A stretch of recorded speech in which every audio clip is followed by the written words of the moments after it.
Hello, everyone. This is Chala Dinkoy, CEO and founder of the Repositioning Expert. Welcome to Tuesday Tea Time with Chala. Taking my sip of my protein right after a workout, right after Zumba. This is not tea time. It's like 11:44, but I am doing this because I've got a crazy day. It's chock full. In fact, I've got 15 minutes till my next meeting. So I am going to go fast. Now I am shaking things up in the world of a 55-year-old marketer who has been in the corporate seat. I've been selling to the corporations or helping corporations selling to corporations for the last 12 years. And I've shaken things up because I've dared to learn about AI. And I'm going to tell you a little bit about what I'm doing more. But for today's talk, what I did is I went through and I asked, based on statistical data and based on AI applications that actually use data that has been pulled and scrubbed from all sorts of different, Amazon comments to Reddit to YouTube searches to Google searches, where it's all combined, and I'm going to tell you, ChatGPT was not one of them. I did not use, because I found in the past where I used to use it, it wasn't as good or reliable. It was just making stuff up in terms of stats. So now I use something called Perplexity and Claude. And I owe it all to this new AI platform that I'm embracing as part of my teaching and bettering what I'm doing in my strategy and niching practice. So when I asked Perplexity around what are some of the most researched, what are some of the biggest fears around sales and marketing for $1 million revenue founder operators who are also running their company like CEOs, this is my target. This is what keeps coming up, is why they can't land corporate clients. So I know this is a topic that I've been talking about for such a long time because it's what I hear all the time. But it's so gratifying to hear that, to validate it with actual research that's been pulled from 1 million points of data online in more places that I could ever think to look. So this feels a bit like a train station with people walking by, but it's just that I live on a very busy street and I live on the corner and I leave my windows open. So not my windows, but my drapes open. So don't be distracted. Let me tell you a little bit about why you can't land corporate clients. And I'm going to give you examples of clients who we've changed what they're doing so that they can actually get some traction. So number one is misunderstanding the buying process, which we call in marketing the buying tree, which is, a tree has branches. So first you go to one person, then they get you to the next level, then they get to the next level. If you do not understand the buying process of the size of corporation and the industry that you're selling to, then you're dead in the water. So let me tell you about how the number one problem that I see with diverse businesses who are working through diversity buyers is that the diversity officer often isn't a buyer. They're just trying to influence the buy. So that's one of the things that we're misunderstanding the buying tree by thinking that you're just pitching your brains out and pursuing the diversity officer who oftentimes wants to help you but has nothing to do with actually the buying process and is just potentially one referral source. For you to get into the system, it is a dead end most of the time. So you have to work it by figuring out who exactly is the buying committee. How do you get through the process to the buying committee? What do you have to say to the buying committee to get in, and all those things? But it doesn't go anywhere until you start first at the understanding their process and the decision tree. So that's misunderstanding number one.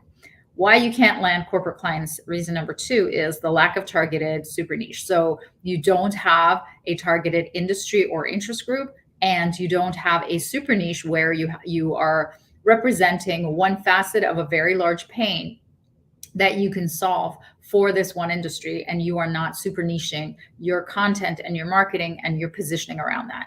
So that's pain number two. And I'll give you an example. A generic IT company was selling everything to everyone in terms of every industry, every service that they could potentially deliver because they had multiple capabilities, and they were losing a huge client, they hired me. And what the first thing we did was we researched and found that one specific super niche, and that targeted industry became healthcare, and they became the On Hold Rescue. And it's a success story that I talk about all the time. And we sub-branded On Hold Rescue because the number one problem that they super niched in and became a specialist in was helping call centers at hospitals reduce call wait times. And they sold $800 and $5,000 within a couple of months, and were able to upsell and cross-sell once they got into the hospital. So that is a success story based off of the number two pain of why companies are not being able to land giant corporations, is because they have lack of targeted super niche. Number three is they don't have enough social proof or credibility. And that often makes them look too small. And I'm going to talk about that later as well, but not enough social proof or credibility. This is your content. This is your visibility. And the reason why it could be twofold, why it's not working. One is it's not targeted. Two, it's not talking about their pain. Three, you're not placing it in front of the right audience.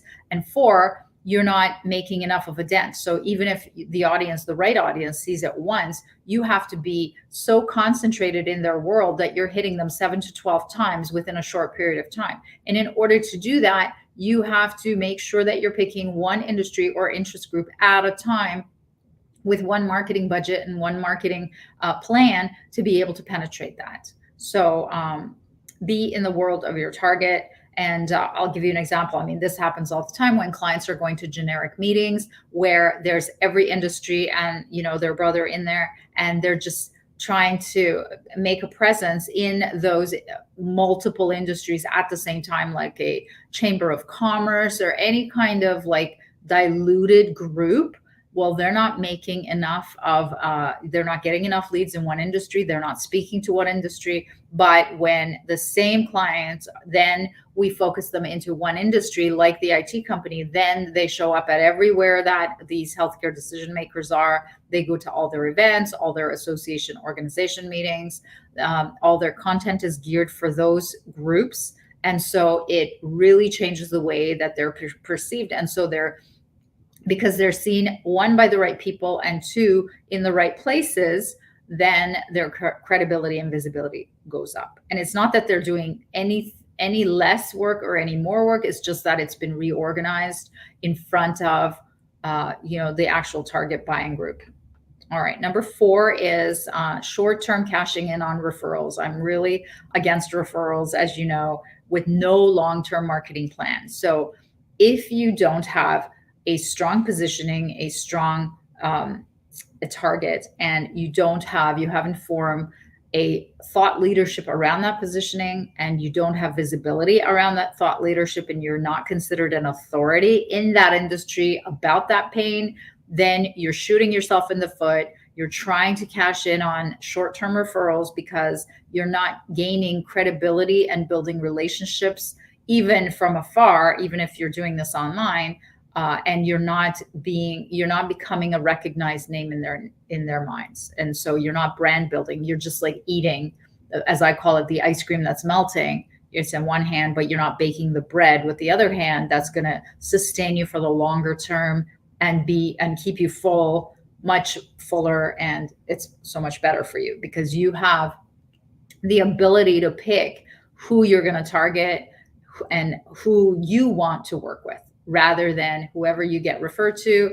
You want to keep the lights on and you want to keep the mill running. So you just take them, and you're dependent on other people. When I get nervous, when I don't depend for my own, ability to generate clients in business.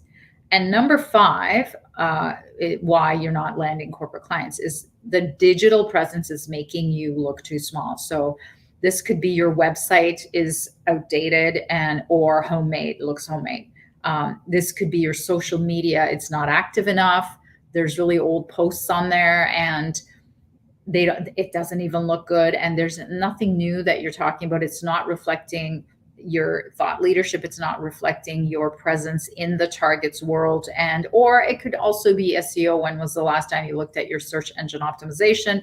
And by the way, your new content, the videos and the thought leadership and all of that actually boost the SEO. And so what are you doing about that? So it all comes down to long-term longevity, always comes down to having a focused niche, having a focused target, and then being able to talk about their pain in a multitude of ways and a multitude of times over the course of time. Okay, instead of just licking the ice cream of those referrals just coming to you. So that's why if you've been working on referrals and all of a sudden they go away and now you have to depend on your digital presence, but you haven't done anything, and just throwing 3 or 4 articles up there when a website is refreshed isn't going to do it. It's not going to convince large corporations that you're trustworthy. My friend and mentor and sponsor at Capital One, Allison Cuby, often tells the story of how she met me when she saw me speaking during COVID, I think, on an online seminar summit, and she Googled me, and the things that she found on Google were what convinced her that I had the credibility and made my company look much bigger as a presence than I actually am. I mean, I work out of my home and you could see the street and my home. So that's what I want for you. So those are the 5 things. Now, I want to just give you a reminder. I'll be speaking at the AI Success Blueprint Live, hosted by my friend Zena Solomon. I'm going to be talking about, of course, what else? Using AI to craft pitches that wow buyers.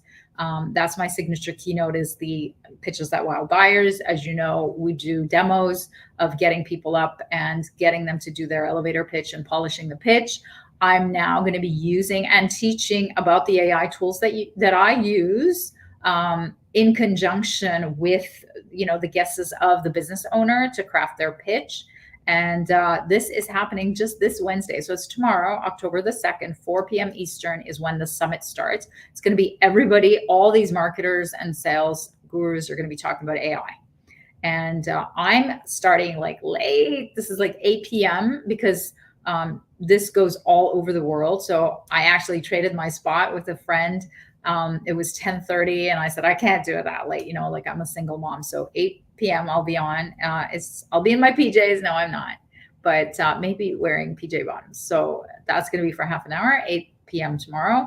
Catch me if you can. If not, I'll try to get you the recording. And if not, just, join them and see what it's all about. If you're interested in a link, follow my stuff. I'm talking about it all on social media, and I'm actually going to try to tag this one as well. All right. Well, I will speak to you next week. All the best, everyone.